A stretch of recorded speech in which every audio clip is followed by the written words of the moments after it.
ऐसे बना मनुष्य का पहला घर। यह उस समय की कहानी है जब मनुष्य को घर बनाना नहीं आता था। उसे बाहर खुले आकाश के नीचे सोना पड़ता था। ठंड हो, बारिश हो या ज्यादा गर्मी हो, हर मौसम में बहुत मुश्किलें होती थीं उसे। तब उसने अपना अलग घर बनाने की बात सोची। उसने खरगोशों को मिट्टी के ढेर के अंदर घर बनाते हुए देखा था। उसने अपने लिए भी ऐसा ही घर बनाया। लेकिन मुश्किल यह थी कि इस घर की छत बार बार उसके सिर पर गिर पड़ती थी। मिट्टी का यह घर मजबूत नहीं था। तब उसने एक ऐसा घर बनाने का तरीका ढूंढा जिसकी छत बार बार न गिरे। इसीलिए उसने एक पेड़ की शाखाओं को थोड़ा थोड़ा काट कर पूरे पेड़ को एक छतरी का आकार दिया। उस पेड़ की छतरी के नीचे वह आराम से सो सकता था।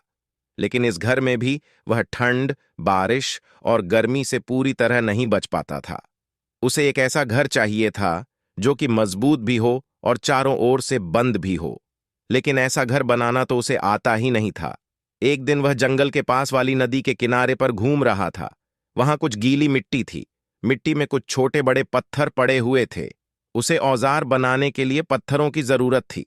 उसने गीली मिट्टी में पड़े हुए एक पत्थर को उठाना चाहा, लेकिन वह नहीं उठा सका क्योंकि पत्थर गीली मिट्टी में आधा धंसा हुआ था और चिपक गया था।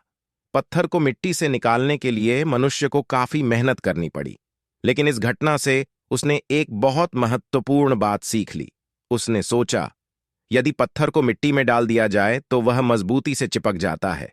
इसका अर्थ यह हुआ कि यदि दो पत्थरों को एक दूसरे के ऊपर चिपकाना हो तो बीच में गीली मिट्टी लगा देनी चाहिए। मनुष्य ने यह प्रयोग करके देखा और उसका प्रयोग सफल भी हुआ।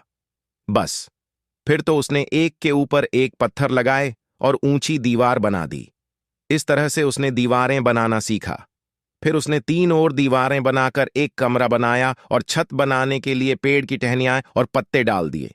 और इस तरह बनकर तैयार हुआ मनुष्य का पहला घर।